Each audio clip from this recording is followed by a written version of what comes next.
El día de hoy hablaremos de qué es la democracia y cómo se aplica actualmente en México. Para empezar, abordaremos qué es la democracia, y esta la podemos entender como la forma de gobierno en la que el poder político es ejercida por los ciudadanos. También podemos decir que es la doctrina política según la cual la soberanía reside en el pueblo, el cual ejerce el poder de manera directa o por medio de representantes. Y por último, es una forma de sociedad que practica la igualdad de derechos con independencia de etnias, sexos, credos religiosos, etc. Entonces toda sociedad o pueblo se encuentra compuesta por un conjunto de personas que habla por esta misma comunidad. Claro, es necesaria cierta organización política que permita el uso o la designación del poder para la toma de decisiones. Ahora bien, hay tres tipos de democracia: la democracia directa, la democracia indirecta y la democracia semidirecta. La primera, la directa, consiste en, como su nombre indica, en que el pueblo participa directamente en la toma de decisiones. Pero claro, en la práctica es bastante inviable, ya que todos los ciudadanos se tendrían que reunir para resolver cada decisión.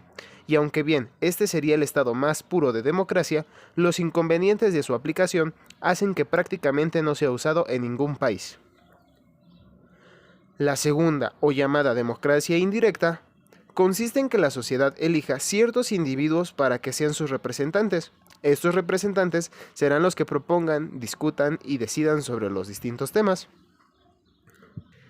La democracia semidirecta o participativa acompaña habitualmente a la representativa, pero agrega la posibilidad de que la ciudadanía decida determinados asuntos a través de mecanismos para crear iniciativas populares para la derogación y sanción. Cuando hablamos de democracia, solemos referirnos a la democracia liberal, la cual posee características como división de poderes, una constitución que limita y controla los distintos poderes del Estado y establece un Estado de derecho, independencia del poder judicial, el derecho a votar y ser votado, el sufragio universal, la presencia de múltiples partidos políticos, la libertad de expresión, reunión y manifestación, la libertad de culto, la libertad de prensa y acceso a la información y vigor de los derechos humanos. ¿Cómo vive México su democracia? Como dice en el libro, alguna población del país no participa en los procesos democráticos. Además, cada vez votan menos personas en las elecciones y los partidos políticos cada vez tienen menos afiliados. La democracia es el poder de la mayoría con un respecto de la minoría.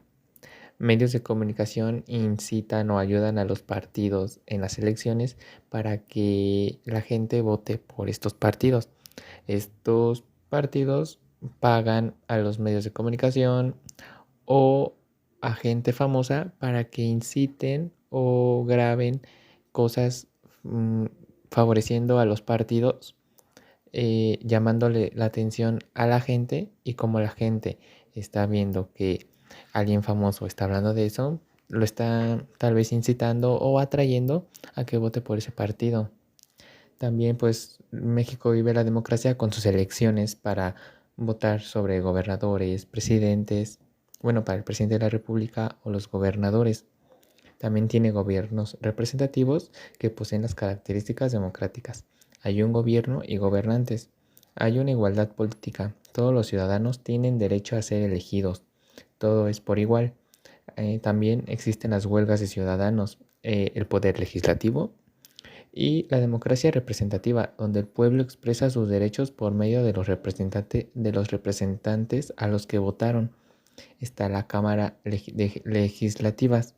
También tenemos la libertad de expresarnos, movilizarnos y podemos elegir la ideología que queramos junto con el sistema político. Podemos tener el derecho a la vida, a la libertad y a la propiedad privada, o sea, tener una casa a tu nombre. Estos tres derechos son fundamentales junto con otros. Todas las personas tienen estos derechos y nadie te los puede quitar. Pero aparte no solo hay cosas buenas, sino que hay corrupción de esta democracia. En sí no es una democracia, sino de que por la corrupción ya no se hace democracia. Por eso esto es uno de los motivos por lo que la gente no quiere votar. Piensan que de qué serviría el votar si el presidente no lo eligen ya los ciudadanos. No serviría nada de votar, sino lo elige la gente con poder para sus fines de ellos. O sea, un ejemplo, vas tú a votar no sé, por un presidente y de esos 3 opciones que hay, votas tú por uno, pero ya no contaría tu voto porque en sí ya está decretado quién podría ser ya el ganador o a quién le favorece más a la gente con poder. Estos lo hacen con los beneficios de poder controlarlo. Los ciudadanos tienen derecho a protestas. Si el gobierno está haciendo mal las cosas, el pueblo lucha para que sea erradicado este gobierno, sea erradicado el presidente. También el pueblo hace valer sus derechos democráticos, pero en sí la sociedad civil es la que hace valer las leyes. La democracia en México. México no siempre ha sido una democracia. De hecho, durante la mayor parte de nuestra historia como nación independiente, el sistema político mexicano era algún tipo de autoritarismo. Durante la mayor parte del siglo XX, desde la Revolución y hasta mediados de la década de los 90, México fue una dictadura de partido. El grupo que triunfó tras la Revolución estableció un férreo control sobre el ejercicio del poder desde las instituciones dominadas por el partido hegemónico, que controlaba el acceso al poder y, si bien permitía que los partidos de la oposición participaran en las elecciones, se aseguraba que estos no tuvieran posibilidades reales de derrocar al grupo dominante. El partido hegemónico fue fundado como Partido Nacional Revolucionario, el PNR, en 1929. Posteriormente cambió su nombre a Partido de la Revolución Mexicana, PRM, en 1938 y finalmente en 1946 se denomina como el Partido Revolucionario Institucional, que es el PRI, como lo conocemos hoy en día. El PRI dominó al sistema político mexicano por más de 70 años. A este tipo de régimen político se le denominó como dictadura perfecta, ya que controlaba a municipios, gobernaturas, congresos federales y a la presidencia de la República hasta finales del siglo XX. El partido hegemónico ejercía el control político a través de diferentes mecanismos, entre los cuales destacaban un sistema de clientelismo y el uso del fraude electoral. Uno de los rasgos distintivos del sistema era la concentración del poder en la figura del presidente, quien gozaba de las facultades constitucionales y metaconstitucionales, es decir, aquellas que no estaban previstas por la Constitución pero que se derivaban del control sobre el partido hegemónico, que lo convertía en la figura central del sistema político. Por supuesto, no toda la sociedad mexicana estaba de acuerdo con vivir en una dictadura, lo que originó distintos movimientos y muestras de rechazo al sistema. Los movimientos de protesta, las limitaciones de las políticas económicas y el debilitamiento del sistema llevaron, finalmente, a la liberalización y a la transición a la democracia. El proceso de cambio político desde ese sistema no democrático hacia otro de tipo competitivo fue largo, centrado en gran medida en transformaciones encaminadas a lograr que las instituciones fueran capaces de organizar elecciones libres y justas y que garantizaran resultados reconocidos por la sociedad y por los actores políticos. Por ello, la transición mexicana transcurrió a través de reformas electorales y de la celebración de los comicios, buscando generar confianza entre la ciudadanía. En este sentido, fue una transición votada. Los momentos clave del cambio político en México fueron las reformas electorales de 1977, 1990 y 1996. La primera de ellas se dio en un contexto muy particular porque un año antes, en la elección presidencial, fue postulado un solo candidato, respaldado obviamente por el PRI. Este hecho inédito evidenció que las elecciones en aquella época eran tan vacías de contenido, tan insignificantes, que ningún partido de la oposición quiso participar en la contienda que mucho antes de la jornada electoral ya se había definido el ganador. Ante esta situación, el partido del régimen decidió implementar una reforma que abriera mayores espacios y generara condiciones para que otros partidos quisieran participar. Esta reforma reconoció a los partidos políticos como entidades de interés público, facilitó la creación y registro de partidos nuevos y les otorgó tiempo en radio y televisión. El Tribunal Federal Electoral, el TRIFE, era el órgano encargado de la resolución de disputas electorales, aunque sin tener la última palabra respecto a la validez de los resultados electorales. A través de las reformas electorales en México hemos construido autoridades importantes, de gran calidad, que se han convertido en los árbitros de las contiendas electorales y que son un ejemplo para el mundo sobre cómo deben realizarse y organizarse las elecciones.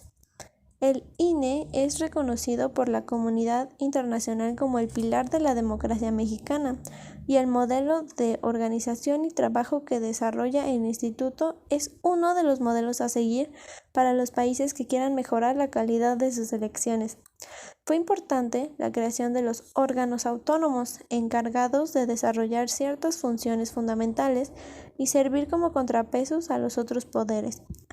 Así, en 1992 se creó la Comisión Nacional de Derechos Humanos, la CNDH, que es encargada de conocer los posibles casos de violación de los derechos humanos cometidos por los órganos del Estado. Más tarde, en 2002, nació el Instituto Federal del Acceso a la Información y Protección de Datos, IFAI, a cargo de garantizar la transparencia en el ejercicio gubernamental y de proteger los datos personales de todas las personas. A partir de 2015 su nombre cambió al INAI, Instituto Nacional de Transparencia, Acceso a la Información y Protección de Datos Personales. A lo largo de casi 30 años han cambiado no solo las reglas electorales, sino también muchas de las relaciones entre los actores que participan en el sistema político mexicano. Las instituciones que tienen el papel de contrapesos, como la Suprema Corte de Justicia de la Nación, algunos órganos autónomos como el IFAI, ahora INAI, y la CNDH, comenzaron a ejercer cada vez mayor influencia en la política de nuestro país. Los actores políticos también cambiaron, aparecieron nuevos partidos, algunos otros desaparecieron o se combinaron en algunas alianzas. Los gobernadores adquirieron mayor importancia en la escena nacional, al igual que las organizaciones de la sociedad civil y los medios de comunicación. Las relaciones, los pesos y contrapesos han cambiado, ajustándose a las dinámicas propias de la sociedad moderna, plural y democrática. Se puede considerar a México en una situación democrática pese a todos los esfuerzos por evitar que se lleven a cabo elecciones libres y honestas. La corrupción y la violencia no son más que impedimentos, los cuales se lucha por combatir día tras día. Este enfrentamiento solo se puede ganar mediante la honestidad y la participación de todos los ciudadanos mexicanos, ya que, debido a esto, se llevan a cabo o no decisiones de nuestro país. Bueno, a mí me gustaría hablar sobre los retos que enfrenta la democracia mexicana en la actualidad.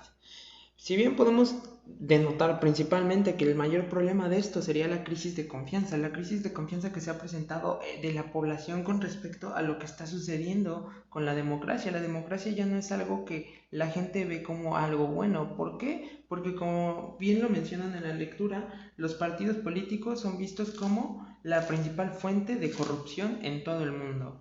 Entonces, no es fácil confiar en un partido político sabiendo que éste te puede llegar a traicionar o no cumplir los ideales establecidos en un principio, por ejemplo, en propuestas de campaña, ¿no? Uno de los principales problemas de esto ha sido que no han logrado solucionar la desigualdad económica y social que se presenta en el país. Hay una gran cantidad de pobreza, no solamente pobreza, sino también pobreza extrema, que no se ha visto y no se ha podido dar una solución a esta problemática, independientemente del partido, independientemente del sexenio. Bueno, podemos mencionar, hace 2 años en una entrevista, Lorenzo Córdoba mencionaba que lo importante para este gobierno, para lograr esta funcionalidad con la democracia sería pues precisamente mantener y proteger esta institucionalidad democrática, es decir, seguir creyendo en esta institución que tenemos, por ejemplo, al INE, que es reconocida mundialmente como una de las instituciones más transparentes y más buenas.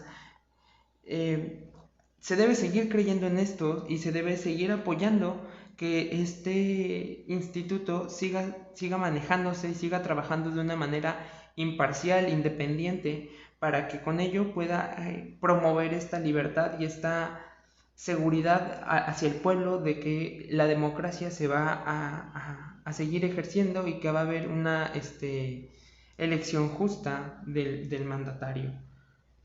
Igual, bueno, pues podemos resaltar que en la actualidad, con el presidente actual, tenemos lo que ha propuesto durante sus campaña electoral y durante los años que ha estado en el gobierno, que ha sido las consultas populares. Estas consultas como un medio para atraer la participación democrática y volver a generar un vínculo de confianza entre el pueblo y el Estado. Estas consultas populares, pues precisamente lo que están logrando es eso, ¿no? O sea, nos están atrayendo al pueblo a creer de nuevo en esta democracia, porque estamos viendo que se nos está tomando en cuenta, se está dando valor a nuestra voz. Pues bueno, planteándolo y empezando por retomar los puntos que nos menciona el autor sobre lo que enfrenta la democracia sería, como ya lo mencioné, la eficacia y por otro lado la legitimidad. Y bueno, pues empezando por retomar el primer punto de nuevo, sería bueno analizar un poco de la historia democrática del país. Por lo menos en los últimos 50 años, partiendo desde 1970, México ya presentaba esta tendencia por un partido hegemónico. Este partido que siempre ha gobernado, obviamente nos referimos al PRI, pues por ejemplo podemos verlo desde el mandato de Echeverría en 1970, analizamos cómo su gobierno se veía incapaz de dar solución a los problemas sociales y económicos, no solamente pues él, ¿no? Sino los sexenios anteriores no habían logrado dar solución a estos problemas. Esto llegando a originar que se acrecentaran las movilizaciones de la ciudadanía, como sucedió con el movimiento del 68 que todos conocemos por parte del estudiantado.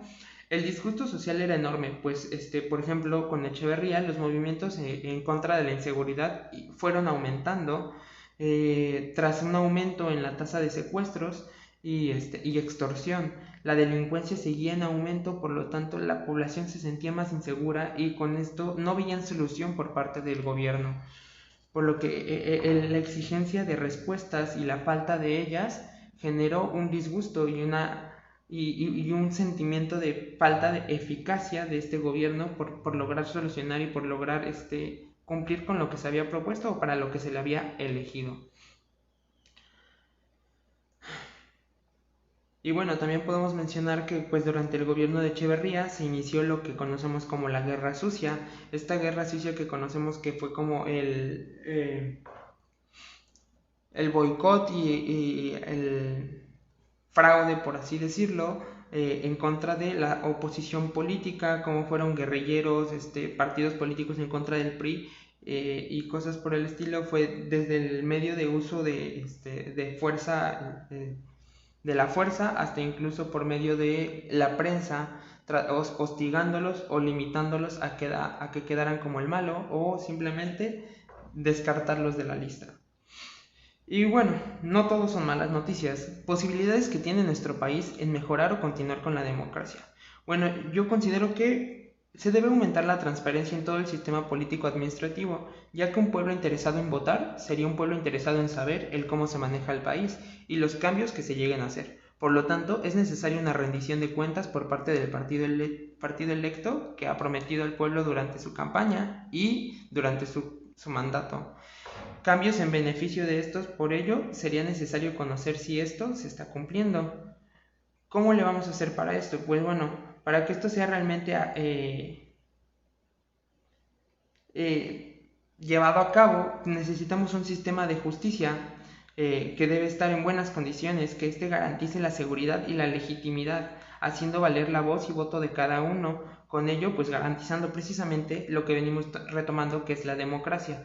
De igual forma, pues conocer la situación del país conforme su gobierno va avanzando. Para ello es necesario ver un gobierno participativo y abierto. ¿Qué quiero decir con esto? Que esté en constante conexión con el pueblo para conocer las necesidades y los problemas y con ello asegurar un orden inmediato a estos, una solución.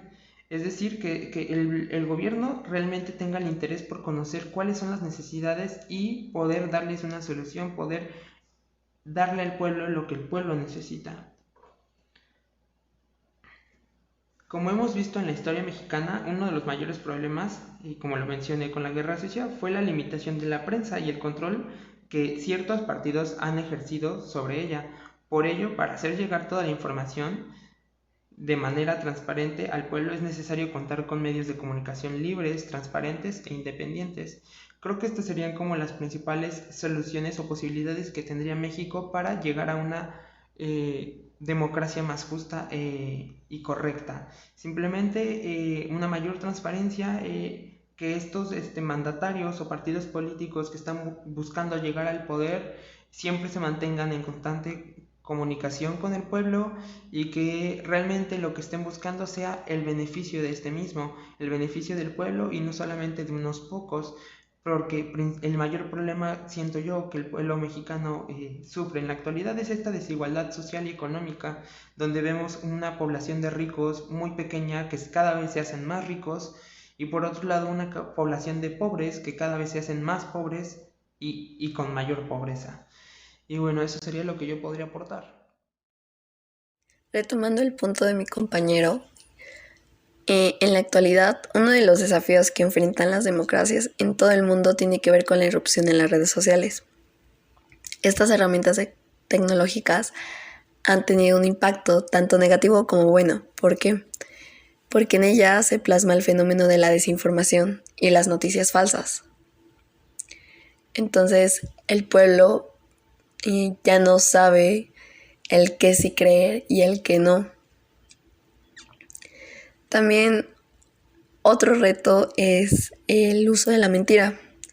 Esta ha sido usada como herramienta en los mecanismos políticos. Ha estado presente y ha sido parte de todas las estrategias del ejercicio del poder a lo largo de la historia. Ni no solamente de México, sino también del mundo. Porque, por ejemplo, Andrés Manuel, yo siento que con eso llegó al poder. En fin, también otro desafío que se encuentra actualmente es la corrupción, la impunidad, la violencia, la crisis que se da aquí en México. De hecho, una encuesta realizada por el periódico El Economista nos dice el grado de corrupción en instituciones y sociedad y el porcentaje que se presenta pues indica que casi todos o todos son corruptos y en primer lugar encontramos tanto policías como representantes electos con un 47%. Después le sigue el gobierno local con un 45%. Y así poco a poco, como el primer ministro o el presidente con un 43%, jueces y magistrados, empleados públicos, la Oficina Nacional. Pero son altos grados de corrupción que se da aquí en México. De hecho, quiero hacer mención a mí en lo personal me gusta mucho esta película que se llama La dictadura perfecta. Siento que es muy buena para explicar este tema, el cómo también los medios de comunicación influyen bastante, hasta en una campaña electoral. De verdad que muestra todo lo que ha pasado en México, el cómo el PRI hace un mal manejo en todo sentido, de tanto el dinero como en la gente. Y de hecho esta película cuando entra en cines, definitivamente el gobierno la quita, fue censurada por varios años y apenas vuelve a reaparecer esta película. También se puede ver el cómo el presidente solamente es una figura pública, es solamente una imagen en el cual en sí quien manda o está detrás de ese presidente está el partido. En este caso hago mención del PRI, que él es el que en sí maneja a México, no tanto el presidente, sino el partido político que es el PRI, que ya tiene muy buenos años.